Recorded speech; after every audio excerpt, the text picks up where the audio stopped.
wabarakatuh. Halo anak-anakku, apa kabar anak-anakku?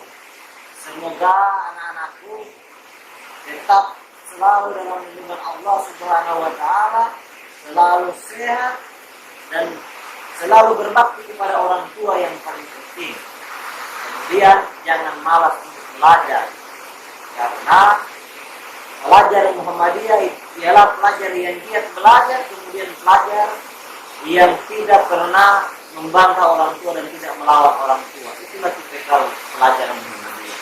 Nah, oke anak-anakku, kalau minggu depan kita belajar tentang pembaharuan Muhammadiyah di bidang agama. Nah, hari ini anak-anakku kita akan belajar tentang pembaharuan Muhammadiyah di bidang pendidikan dan bidang sosial.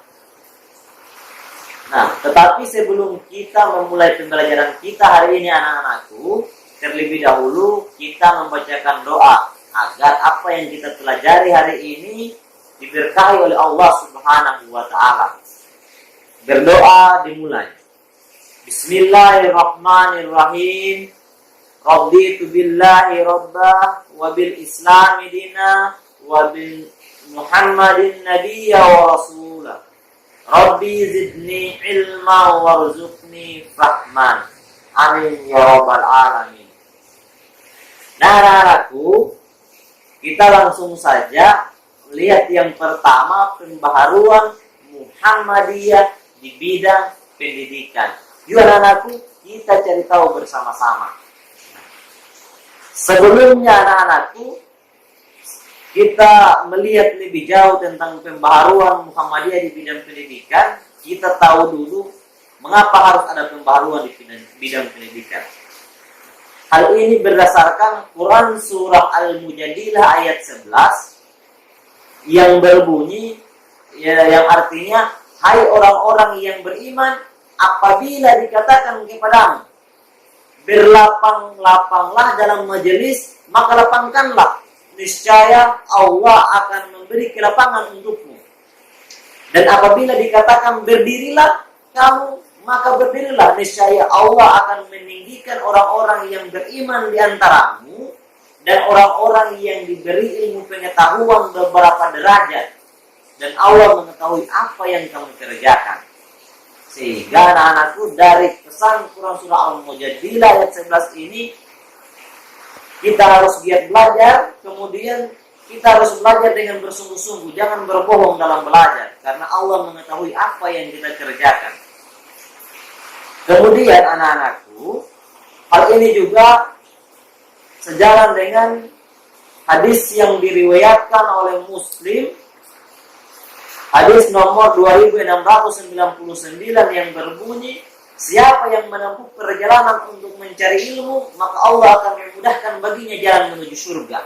Nah, Masya Allah anak-anakku. Sehingga dari sinilah Muhammadiyah terus melakukan pembaruan di bidang pendidikan. Kenapa? Karena ketika melakukan pembaruan di bidang pendidikan, maka umat Islam tidak lagi menjadi umat yang terbelakang. Nah, oke anak-anakku, yang pertama dalam pembaharuan Muhammadiyah di bidang pendidikan, kita kenal yang namanya pendidikan formal. Nah, bagi Muhammadiyah, pendidikan ini memiliki arti yang sangat penting. Kenapa? Karena melalui pendidikan, pemahaman tentang Islam dapat ditanamkan kepada generasi selanjutnya. Sehingga para guru-guru kita yang terdahulu mewarisi pemahaman keislaman kepada orang tua kita, dan orang tua menanamkan itu kepada kita, kepada peguru, dan orang tua juga menanamkan pemahaman itu kepada anak-anakku sekalian. Sehingga dari sisi pembaruan ini, dari sisi formalnya, Kiai Haji Ahmad Dahlan menggabungkan dua sistem pendidikan, yaitu pendidikan pesantren dan sekolah atau pendidikan model barat, dengan cara menghilangkan kelemahan dari keduanya. Kelemahan dari pendidikan pesantren di zaman dulu yaitu pendidikan pesantren hanya unggul dari sisi keagamaan dan ibadah, tetapi tidak unggul dari sisi pendidikan-pendidikan umum seperti matematika, sains, dan lain sebagainya. Sementara keunggulan pendidikan model barat ini, anak-anakku, hanya unggul dari sisi bidang pendidikan umum, sains, ilmu pengetahuan sosial, tetapi pendidikan agama, ibadat, tauhid tidak ada. Sehingga Kiai Ahmad Dahlan menggabungkan keduanya menjadikan pendidikan yang modern, yakni pendidikan yang di dalamnya ada pendidikan tentang keislaman, tentang agama, ibadah, dan Al-Quran, dan juga ada tentang pendidikan-pendidikan umum, pendidikan sosial, pendidikan sains, dan lain sebagainya. Kemudian yang kedua, anak-anakku, dalam pembaruan pendidikan di bidang pendidikan ini, yang kedua pendidikan non formal. Nah, dalam pendidikan non formal ini, yang pertama, pada awalnya pengajian dilaksanakan bersamaan dengan orang tua atau guru-guru les saja, atau guru privat yang mengajar anak-anak itu hanya untuk membaca Al-Quran dan beribadah. Kemudian Muhammadiyah memperluas ini dalam bentuk pendidikan agama non formal, yang pesertanya itu jauh lebih banyak dan juga tidak hanya belajar tentang keislaman saja atau Al-Quran dan ibadah saja.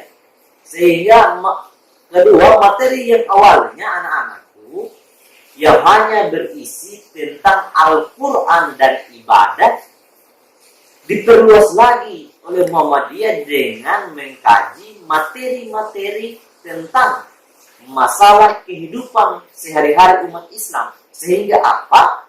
Sehingga umat Islam itu selain tahu tentang Al-Quran dan ibadah, mereka juga harus paham tentang masalah kondisi kehidupan sehari-hari. Itu anak-anakku, pembaharuan di bidang pendidikan. Kemudian selanjutnya pembaharuan di bidang sosial. Nah, pada pembaharuan di bidang sosial ini anak-anakku, yang pertama, di bidang sosial dan kemasyarakatan, usaha yang dirintis oleh Muhammadiyah itu ialah dengan didirikannya rumah sakit, poliklinik, rumah yatim piatu, dan juga rumah lansia. Kenapa harus mendirikan ini anak-anakku? Alasan yang pertama, ketika orang sakit itu harus diobati, dibawa ke rumah sakit untuk diobati. Yang kedua, anak yatim ini harus dipelihara. Yang ketiga, orang yang sudah tua itu harus punya tempat untuk menghabiskan masa tuanya, bukan terlunta-lantu. Sehingga Muhammadiyah tetap giat dalam pembaharuan di bidang sosial. Untuk apa? Sehingga semua orang layak mendapatkan kesehatan, layak mendapatkan tempat perlindungan tanpa memilih ras dan golongan. Sehingga pada tahun 1923 Muhammadiyah mendirikan badan atau lembaga yang fokus pada pertolongan kesengsaraan umum. Lembaga itu bernama PKO atau Pertolongan Kesengsaraan Umum. Nah, di sini dituliskan OMOM. Ini adalah ejaan lama, ejaan yang belum disempurnakan. Nah, kalau sekarang ini ditulis umum biasa, kalau dulu ditulis OMOM, dibaca umum. Nah, sehingga anak-anakku, dari dulu sampai saat ini Muhammadiyah selalu konsen dalam pembaharuan bidang pendidikan dan bidang sosial. Tujuannya yang paling utama ialah yang pertama, agar umat Islam itu tidak menjadi umat yang terbelakang. Yang kedua, agar semua orang itu bisa mendapat kesehatan yang baik, anak yatim bisa ada rumah untuk berteduh, kemudian orang tua yang sudah tua itu, orang jompo atau lansia yang sudah lanjut usia itu bisa punya tempat untuk menghabiskan masa tuanya. Nah anak-anak, dari pembelajaran hari ini kita mesti sebagai kader Muhammadiyah, sebagai pelajar Muhammadiyah harus giat dalam belajar. Kita tidak boleh melawan kepada orang tua. Kita senantiasa harus selalu terus berbuat baik. Jangan pernah berbohong dan jangan pernah membantah, apalagi sampai memaki-maki orang tua. Itu tidak boleh anak-anakku. Kita harus tetap menjadi anak yang soleh, harus tetap beribadah, harus tetap membaca Al-Quran, dan juga kita selalu mengasihi antara sesama teman, tidak usah saling berkelahi anak-anakku. Nah, anak-anakku, sampai di sini pembelajaran kita hari ini. Semoga Allah Subhanahu wa taala meridhoi apa yang kita pelajari hari ini. Semoga Allah Subhanahu wa taala selalu membukakan pikiran kita dalam pembelajaran. Walaupun kita belajar hari ini secara daring, semoga Allah cepat mengangkat penyakit COVID-19 ini, COVID-19 ini, sehingga kita bisa bertemu dan bertatap muka di sekolah. Nah, anak-anakku, sebelum Pak Guru menutupi perjumpaan kita pada pembelajaran ketiga ini, Pak Guru ingin menyampaikan tugas anak-anakku. Tugas yang pertama, hafalkan Quran surah Al-Mujadilah ayat 11 lengkap dengan artinya. Nah, surat yang pertama ini anak-anakku hafalkan, lalu buatkan dalam bentuk video dan kirimkan ke WA pribadi Pak Guru. Yang kedua, sebutkan contoh pembaharuan Muhammadiyah di bidang pendidikan.